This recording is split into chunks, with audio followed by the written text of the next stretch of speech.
بسم اللہ الرحمن الرحیم وقل رب زدنی علما۔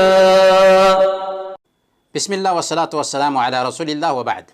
ایک بھائی پوچھتے ہیں کہ کیا ٹیشو پیپر سے طہارت حاصل کی جا سکتی ہے؟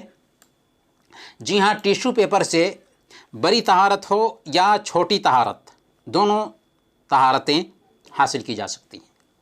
اصل تو یہ ہے کہ پانی سے طہارت حاصل کی جائے، لیکن اگر کہیں پانی کی دقت پائی جاتی ہو تو ٹیشو پیپر سے طہارت حاصل کی جا سکتی ہے۔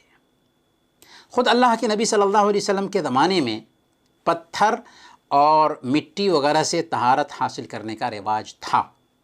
سنن ابی داؤد کی روایت ہے، حضرت عائشہ صدیقہ رضی اللہ تعالی عنہا بیان کرتی ہیں کہ اللہ کے نبی صلی اللہ علیہ وسلم نے فرمایا کہ جب تم میں سے کوئی آدمی قضائے حاجت کے لیے جائے تو پاکی حاصل کرنے کے لیے اپنے ساتھ 3 پتھر لے کر کے جائے کہ وہ کفایت کر جائیں گے۔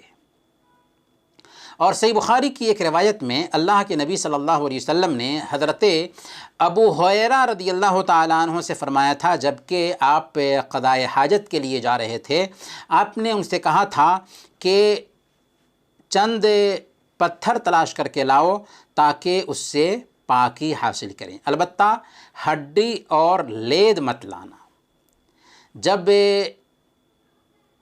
پتھر سے یا مٹی سے پاکی حاصل کی جا سکتی ہے تو ٹیشو پیپر سے پاکی حاصل کرنا بدرجہ اولیٰ جائز ہوگا، لہذا ٹیشو پیپر سے بھی طہارت حاصل کی جا سکتی ہے، البتہ اصل قاعدہ یہ ہے کہ پانی سے طہارت حاصل کی جائے۔